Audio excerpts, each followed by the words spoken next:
Perkenalkan, nama saya Ferdi Irawan dan partner saya Muhammad Rian Alinski. Di sini kita akan menjelaskan tentang studi kasus sistem reservasi hotel. Yang pertama ada pendahuluan. Sistem reservasi hotel digunakan untuk mengelola tamu, tipe kamar, kamar reservasi, dan pembayaran. Sistem membantu proses pencatatan dan laporan secara terstruktur. Selanjutnya deskripsi sistem. Sistem ini merupakan sistem reservasi hotel berbasis database SQL yang bertujuan untuk mengelola proses pemesanan kamar, data tamu, dan transaksi pembayaran. Di sini ada 3 fitur utama. Sistem mencatat data tamu, menyimpan data, identitas tamu seperti NIK, nama, alamat, nomor HP, dan email. Selanjutnya sistem mengelola data dan tipe kamar, menyimpan data kamar beserta tipe kamar dan harga per malam. Yang terakhir, sistem memproses reservasi dan pembayaran, mencatat pemesanan kamar, termasuk tanggal kamar check-in dan check-out. Pembayaran mencatat transaksi, pembayaran setiap reservasi, metode pembayaran, dan status pembayaran. Selanjutnya oleh teman saya. Ini saya akan melanjutkan penjelasan dari teman saya. Nah, di sini saya akan menjelaskan IRD. Nah, di sini ada tabel tamu, tabel reservasi, tabel kamar, tabel tipe kamar, dan tabel pembayaran. Nah, di sini tamu dia bisa mempunyai banyak data atau mempunyai banyak tamu. Nah, di sini tipe kamar juga bisa memiliki banyak tipe kamar, misal tipe kamar standar, premium, atau yang lainnya. Nah, di sini kamar mengambil ID kamar dari ID tipe kamar. Nah, di sini sebagai foreign key. Nah, selanjutnya kamar ini masuk ke reservasi. Reservasi di sini mempunyai ID kamar sebagai foreign key dari kamar. Nah, ID tamu juga mempunyai foreign key di reservasi. Dan di sini ada pembayaran. Nah, pembayaran di sini ada ID reservasi sebagai foreign key. Nah, dia mengambil data dari tabel reservasi. Nah, seperti yang sebelumnya, di sini ada tamu. ID tamu sebagai PK atau power atau primary key. Nah, di sini ID tamu sebagai primary key. Dan kedua ada tipe kamar. Tipe kamar ID tipenya sebagai primary key. Nah, di sini ID tipe sebagai primary key. Selanjutnya di sini ada kamar. Kamar memiliki ID kamar sebagai primary key dan memiliki ID tipe sebagai foreign key. Nah, jadi IRD-nya sebagai berikut. ID tipe nih sebagai foreign key, dia mengambil data dari tipe kamar, dan ID kamarnya itu sebagai primary key-nya. Selanjutnya yang terakhir ada pembayaran. Pembayaran memiliki ID pembayaran sebagai primary key dan ID reservasi sebagai foreign key. Nah, di sini tabel pembayaran mempunyai ID pembayaran sebagai primary key dan mempunyai ID reservasi sebagai foreign key yang mengambil data dari reservasi. Nah, oke. Selanjutnya ada normalisasi, akan dijelaskan oleh teman saya. Selanjutnya ada normalisasi. Normalisasi adalah proses penyusunan database untuk menghindari aplikasi data dan menjaga konsistensi informasi. Pada awalnya, seluruh data reservasi hotel bisa saja disimpan dalam satu tabel besar, sehingga data tamu, kamar, dan pembayaran kurang kali. Hal ini menyebabkan redundansi data dan menyulitkan pemeliharaan sistem. Untuk mengatasinya, database dinormalisasikan hingga bentuk normal 3NF. 1NF, setiap tabel memiliki data atomik dan primary key, tidak ada nilai ganda dalam satu kolom. 2NF, setiap atribut non-key bergantung pada primary key tabelnya. 3NF, tidak ada ketergantungan translate, setiap atribut hanya bergantung pada primary key. Hasil normalisasi menghasilkan tabel tamu, tipe kamar, kamar reservasi, dan pembayaran yang saling terhubung melalui foreign key. Dengan menormalisasikan ini, database menjadi lebih rapi, konsisten, mudah dikelola, dan efisien untuk sistem reservasi hotel. Dan di sini ada, karena data telah dipisah berdasarkan entitas, tidak ada atribut ganda, setiap tabel bergantung pada primary key, struktur memenuhi 3NF.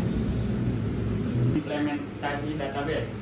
Di sini kita menggunakan DBMS menggunakan MySQL XAMPP.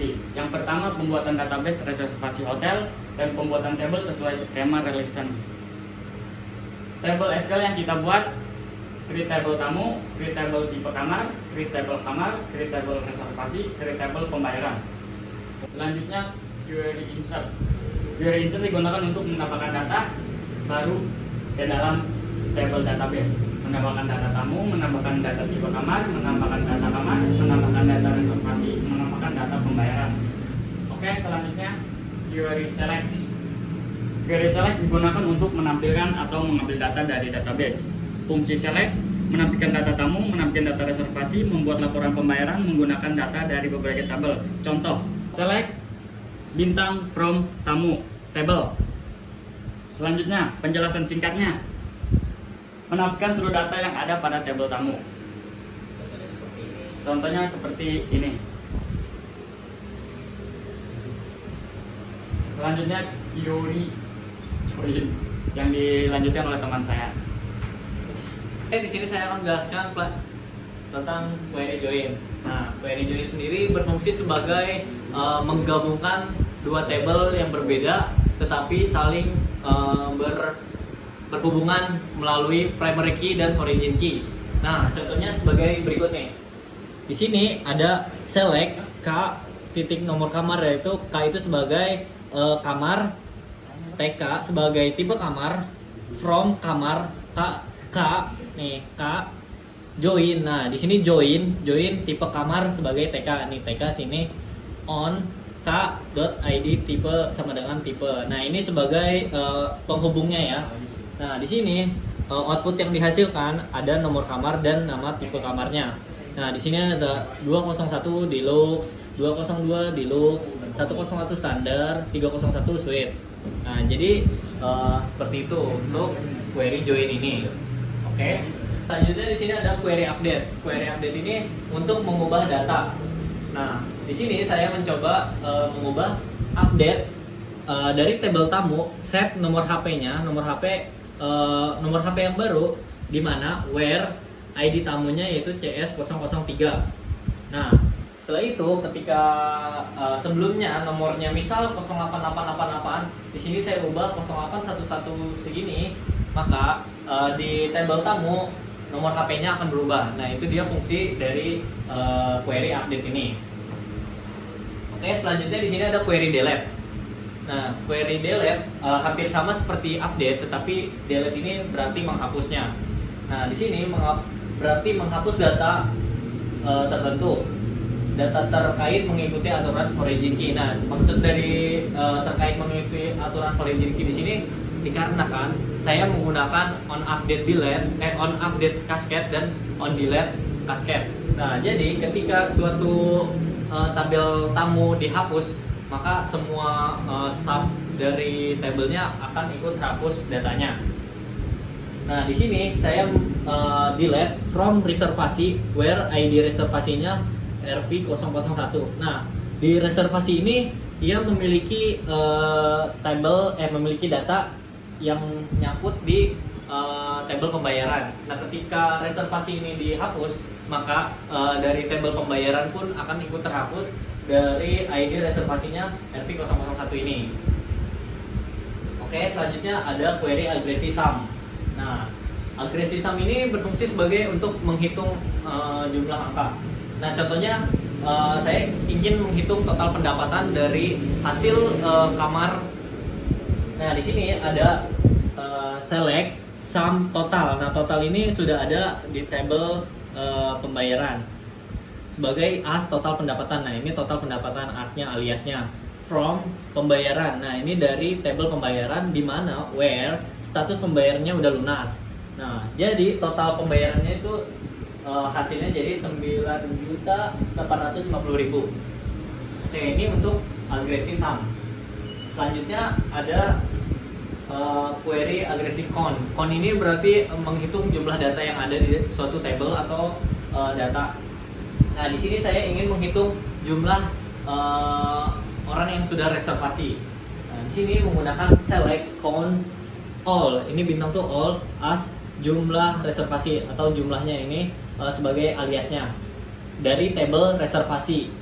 Nah, karena tadi sebelumnya di sini sudah di lab ID reservasi RV001-nya, maka tersisa 13 jumlah reservasi lagi. Seharusnya ada 14 jumlah reservasinya. Oke, selanjutnya di sini ada query agregasi average atau rata-rata. Nah, di sini saya ingin menghitung rata-rata pembayaran dari setiap tamu yang datang untuk reservasi kamar. Oke, di sini menggunakan select average dari total tabel pembayaran yang dimana status pembayarannya udah lunas. Nah, hasil dari average ini segini. Ini average, query agregasi average. Oke, selanjutnya di sini ada laporan atau semua hasil yang ada setelah kita melakukan reservasi. Nah, di sini kita menggunakan from pembayaran. Nah, ini sebagai pusatnya utamanya pembayaran. Di sini ada join reservasi R, join tamu T, join kamar K. Nah, T ini berarti tamu, TK ini berarti tipe kamar, K ini berarti kamar. Seperti itu. Ini untuk join. Nah, di sini saya menggunakan dated if. Ini berfungsi sebagai menghitung dari tanggal check out hingga tanggal check in-nya. Jadi menghitung misal dari tanggal 18 Januari hingga 20 Januari itu, maka selama menginapnya 2 hari. Oke. Nah, untuk hasil outputnya maka seperti ini. Nah, seperti yang tadi saya bilang di sini date if yang tadi lama menginap jadi 2 hari ini. Dari 16 Januari hingga 18 Januari menjadi 2 hari menginap.